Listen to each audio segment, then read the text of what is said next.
Morning बच्चों, online classes में आपका स्वागत है ना।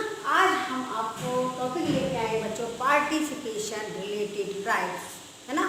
तो ये जो हमारा बालकों के अधिकार जो चल रहे थे, यानी जो बालकों के अधिकारों पर जो संयुक्त राष्ट्र के अभिसमय जो हमारा टॉपिक चल रहा था, उसी के अंतर्गत हमने आपको बताया था उत्तरजीविता संबंधी अधिकार यानी सर्वाइवल रिलेटेड राइट्स, है ना। दूसरा था हमारा विकास संबंधी अधिकार, है ना, डेवलपमेंट रिलेटेड राइट्स। अब तीसरा आज हमारा होगा पार्टिसिपेशन रिलेटेड राइट यानी सहभागिता, इसका मतलब है सहभागिता संबंधी अधिकार।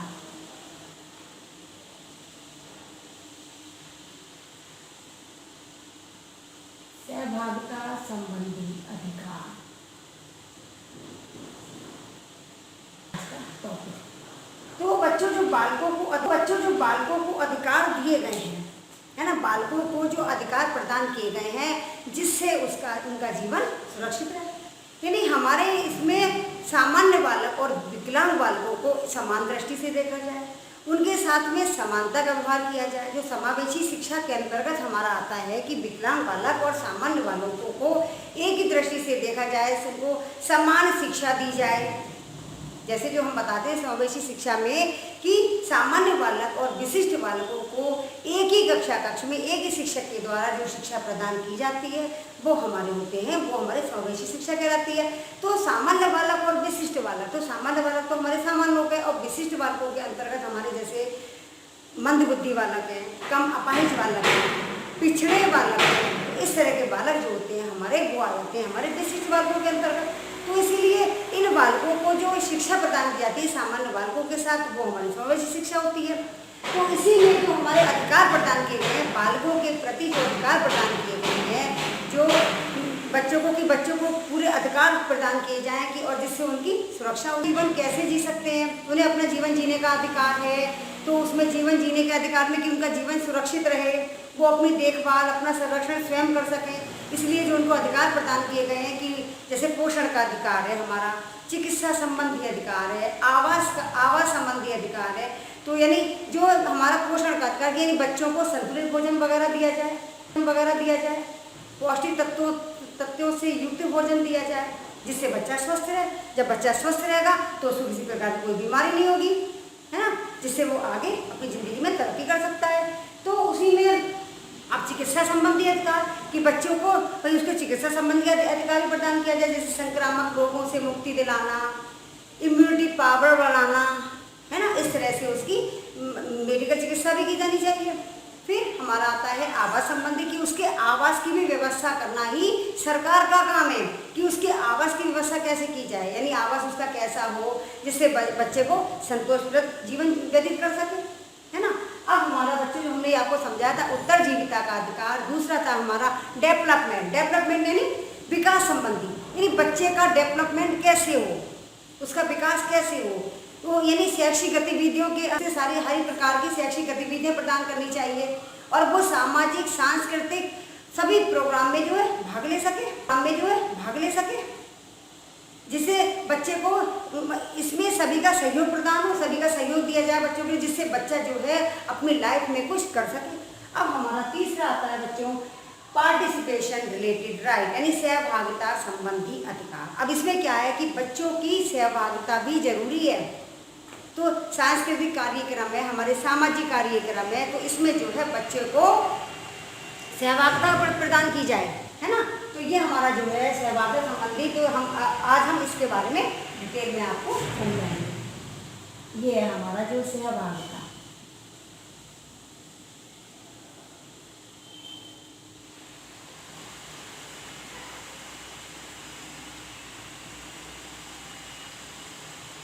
सहभागिता संबंधी अधिकार के अंतर्गत हमारा आता है, पहला आता है संघ का सदस्य बनने का अधिकार, ठीक है।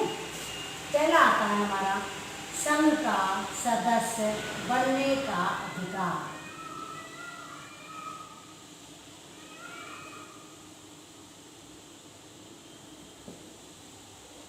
यानी बच्चे को जो है संघ का सदस्य बनने का अधिकार भी प्रदान किया जाए, है ना। संघ का सदस्य बनने का अधिकार यानी द मेंबरशिप ऑफ एसोसिएशन, है ना। तो संघ का सदस्य बनने का अधिकार जो हमारे संयुक्त राष्ट्र संघ के द्वारा जो बताया गया है अधिनियमों में कि बालकों को, कि सामान्य बालकों को और विकलांग बालकों के अधिकारों के अंतर्गत जो बताया गया है कि इसमें संघ का सदस्य कैसे बनाया जाए, कि बालकों का ये अधिकार होगा कि वे किसी भी वैध संघ का, वो किसी भी वैध संघ का सदस्य बन सकते हैं और अपने हितों का संरक्षण स्वयं कर सकते हैं। किसी भी वैध संघ का सदस्य बन सकते हैं और अपने हितों की रक्षा वो स्वयं भी कर सकते हैं, अपने हितों का संरक्षण वो स्वयं कर सकते हैं बच्चों। तो वह संघ की सदस्यता ग्रहण करने का, उन्हें जब वो संघ का सदस्य बन गए, जो संघ बनाए जाते हैं, कमेटियां बनाई जाती हैं, तो यदि वो संघ का सदस्य बन गए तो संघ का सदस्य बनने का, उनको उनका निर्माण करने का और उसको त्यागने का उनको पूर्ण अधिकार होगा, है ना। उनको पूर्ण अधिकार दिया जाएगा, इसलिए वो स्वतंत्र रहेंगे। सरकार द्वारा वैध एवं उपयोगी संघों का उपयोग का निर्माण करने में बालकों की सहायता की जाएगी, है ना। इसमें भी बालकों की जो है सहायता की जाएगी, जिससे वे अपने अधिकारों का उपयोग भली भांति कर सकें, जो उनको अधिकार प्रदान किए गए हैं, जिससे वो अपना अधिकारों का उपयोग भली भांति कर सकें। हमारा दूसरा आता है बच्चों सांस्कृतिक सहभागिता का अधिकार। दूसरा आता है हमारा सांस्कृतिक सहभागिता का अधिकार।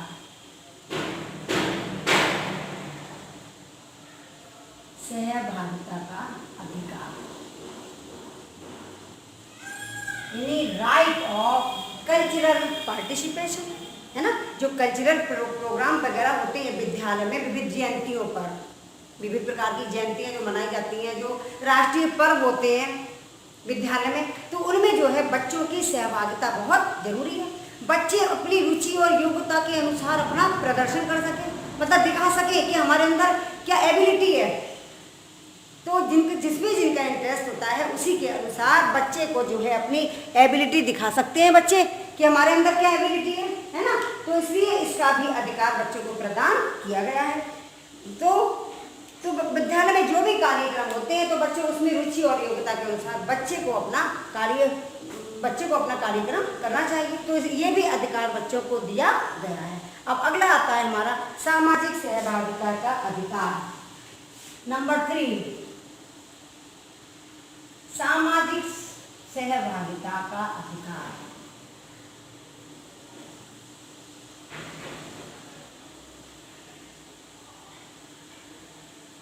सामाजिक सहभागिता का अधिकार ऑफ सोशल पार्टिसिपेशन, है ना। सामाजिक तो जो बच्चों समाज में जो कार्य होते हैं तो संयुक्त राष्ट्र संघ के द्वारा ये भी बताया गया है भाई, इसमें इन अधिकारों में, इन अधिनियमों के अंतर्गत जो अधिकार प्रदान किए गए हैं बच्चों को, तो उसमें ये बताया गया है कि बच्चों को सामाजिक सहभागिता का भी अधिकार प्राप्त होना चाहिए। जैसे सामाजिक कार्यक्रमों में, जो समाज में जो हमारे कार्यक्रम होते हैं, सामाजिक कार्यक्रमों में बालकों की सहभागिता का अधिकार होगा। जैसे बच्चों हम कह सकते हैं समाज में वृक्षारोपण है ना, वृक्षारोपण है, स्वच्छता अभियान है और जो सेवा भाव संबंधी होते हैं, जो विभिन्न प्रकार की सेवा करने का भाव होता है, जो कि विभिन्न प्रकार के सेवा संबंधी जो कार्यक्रमों का आयोजन किया जाता है, तो उसमें क्या है बच्चा जो है पार्टिसिपेट कर सकता है ना। तो सभी बालक बालिकाओं को इसमें भाग लेने का अधिकार होगा। और समाज में जो प्रतिष्ठित व्यक्ति हैं, समाज में प्रतिष्ठित व्यक्तियों को भी इन बालकों की सहायता ले सकते हैं। समाज के प्रतिष्ठित व्यक्तियों को भी बालकों का सहयोग अवश्य लेना चाहिए। तो ये हो गया हमारा सामाजिक सहभागिता का अधिकार। अब नंबर 4 आता है पारस्परिक सहभागिता का अधिकार। नंबर 4 आता है बच्चों पारिवारिक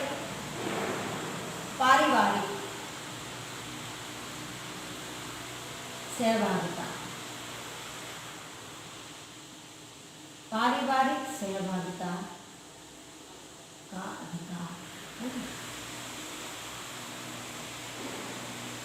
यानी परिवार में जो कार्यक्रम होते हैं भाई, उसमें भी बच्चों का सहयोग जरूरी है। बच्चों का सहयोग उसमें भी लेना चाहिए गार्जियंस को। तो इसमें जो हमारे अभिषेकों के अंतर्गत जो आता है, इसमें ये बताया गया है कि पारिवारिक सहभागिता में भी परिवार के सदस्यों को विकलांग व्यक्तियों और सामान्य व्यक्तियों का बालिकाओं का सामान्य बालकों को समान रूप से पारिवारिक गतिविधियों में भी सहभागिता का अधिकार प्राप्त होगा, है ना। इसमें बालकों में क्या है, पारिवारिक सहभागिता में क्या है, बच्चे जब अपने परिवार के साथ मिलजुल कर कुछ काम करेंगे तो उनमें क्या है, सहयोग की भावना का विकास होगा। और अगर बच्चों से काम ही नहीं कराया जाएगा तो बच्चों तो अलग बैठे रहेंगे, तो काम ही नहीं करेंगे वो। इसलिए बच्चों को भी जो है पारिवारिक सहभागिता में भी बच्चों को अधिकार प्रदान किया जाएगी। परिवार में जो कार्यक्रम होते हैं भाई, बर्थडे पार्टी, जो भी कुछ कार्यक्रम होते हैं, तो बच्चों से भी हेल्प ली जाए, है ना। तो उनका क्या है, उसमें क्या है, सहयोग की भावना का विकास होगा।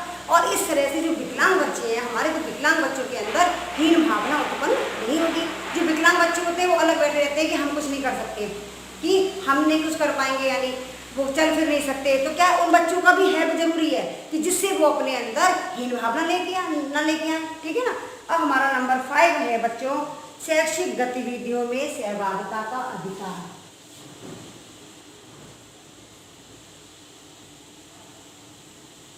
शैक्षिक गतिविधियों में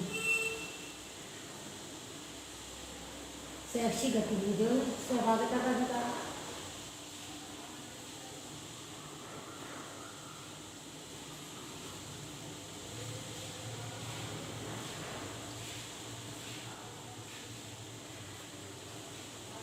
बच्चों शैक्षिक गतिविधियों में भी पर इसका बच्चों का साथ जरूरी है भाई, कि सभी सामान्य बालक और बालिकाएं, सभी सामान्य बालक और बालिकाएं और विकलांग बालक और बालिकाओं को पाठ्यक्रम सहगामी क्रियाओं में भी समान रूप से सहभागिता का अधिकार भी प्रदान किया गया है। क्योंकि इसके लिए शिक्षक को पाठ्यक्रम सहगामी क्रियाओं के संगठन, निर्धारण एवं संचालन के संबंध में सभी छात्रों के विचार जानना चाहिए, कि सभी की जो इसका सिलेबस बनाते हैं कि इसमें सभी छात्रों की क्या इच्छा है ना।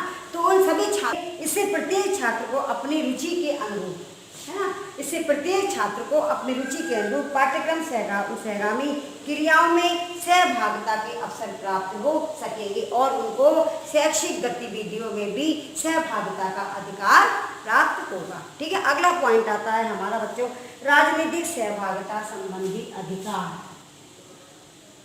नंबर 6 राजनीतिक यानी पॉलिटिकल। राजनीतिक यानी पॉलिटिकल।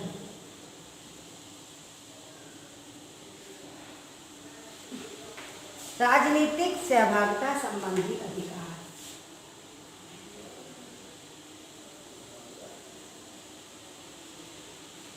सहभागिता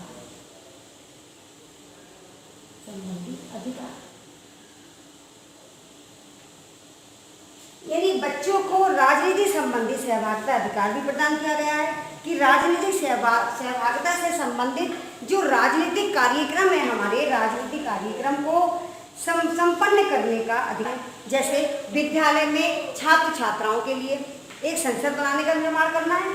जैसे विद्यालय में छात्र छात्राएं जो है बाल संसद का निर्माण कर सकते हैं, है ना, तथा उसमें विद्यालय के उन्नयन के लिए प्रस्ताव पास कराना तथा विचार विमर्श प्रक्रिया संपन्न कर सकते हैं, कि अपने अपने विचार प्रकट करना, कि सभी छात्रों को अपने अपने विचार प्रकट करना है। तो सभी छात्र जो है वो अपने अपने विचार प्रकट कर सकते हैं, और तो इसका विचार विमर्श करने की प्रक्रिया को संपन्न कर सकते हैं। इसमें क्या है, बच्चों के अंदर राजनीतिक संबंधी जानकारी प्राप्त होगी। वो राजनीति संबंधी के बारे में जो जानकारी नहीं जानते हैं, तो राजनीतिक संबंधी जानकारी भी उनको प्राप्त होगी। इस तरह से वो समाज में उन्नति कर सकते हैं। तो इसके बारे में जो इसकी भी समझ उनमें जागृत होगी। अब हमारा आता है नंबर 7 आता है हमारा वैचारिक गतिविधियों में। नंबर 7 वैचारिक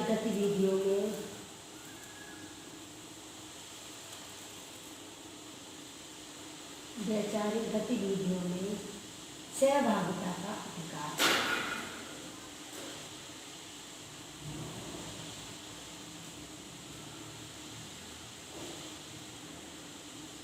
ये पॉइंट बच्चों आप नोट करते जाइएगा कि वैचारिक गतिविधि यानी अपने विचार प्रकट करना, बच्चे जो अपने दिल की बात कह सके।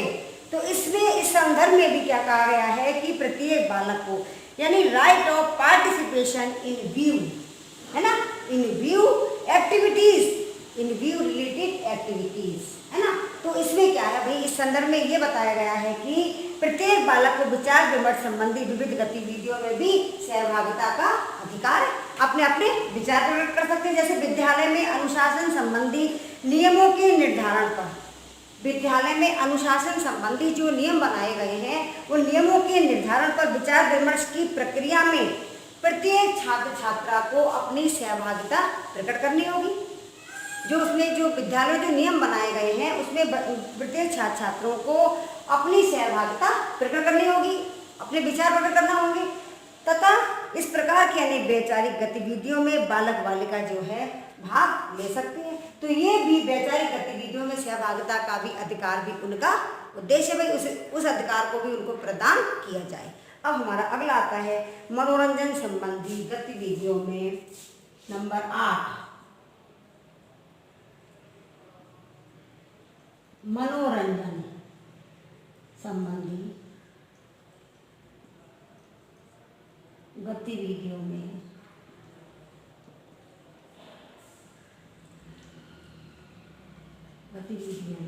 सहभागिता का अधिकार।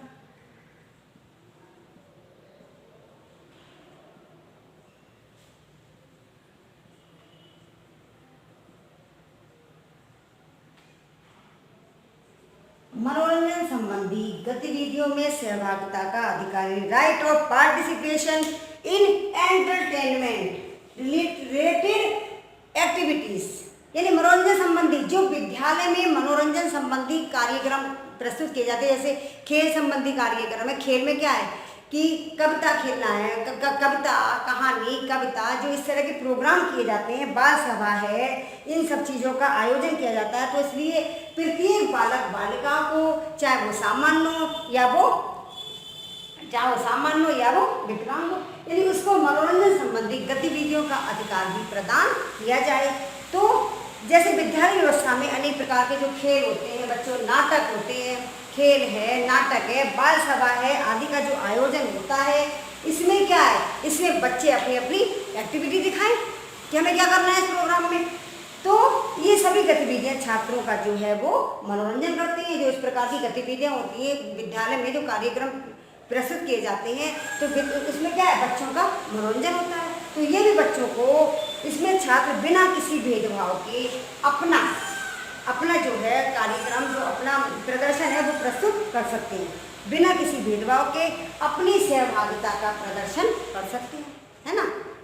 तो ये भी बच्चों के लिए, तो ये हमारे जो दिए गए सहभागिता संबंधी अधिकार में ये आपको मैंने बता ही दिया। तो बच्चों अब इससे क्या होता है कि जो हमें ये संयुक्त राष्ट्र ने जो बालकों के अधिकारों पर ये जो रूप से, यानी इनका प्रमुख उद्देश्य क्या है कि सभी बालिकाओं, जैसे चाहे वो विकलांग हो या वो सामान्य हो, तो सभी बालक बालिकाओं को बिना किसी भेदभाव के, क्या है कि सभी बालिकाओं, जैसे चाहे वो विकलांग हो या वो सामान्य हो, तो सभी बालक बालिकाओं को बिना किसी भेदभाव के विकास के अवसर प्रदान करना है ना, कि जिससे उनका विकास हो और समाज की मुख्य धारा से जुड़ सके, है ना। तो सभी को उनके विकास से जोड़ना है।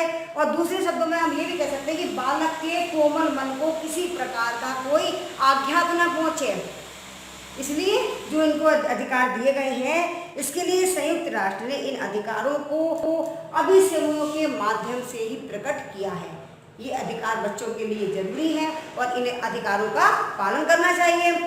तो संपूर्ण विश्व के देशों से ये अपेक्षा की गई है कि ये जो अधिकार संबंधी है, तो ये सभी अधिकार जो है सामान्य विकलांग बालक बालिकाओं को समान रूप से ये अधिकार प्रदान किए जाएं, जिससे किसी बच्चे के मन में किसी प्रकार की हीन भावना का विकास ना हो, ठीक है ना। तो ये सभी प्रकार के बच्चों को ये जो अधिकार हमने बताए हैं, ये बच्चों को प्रदान किए जाए, जिससे किसी के अंदर हीन भावना का विकास ना हो, ठीक है ना। अब बच्चों आज का टॉपिक हमारा यही समाप्त होता है। धन्यवाद।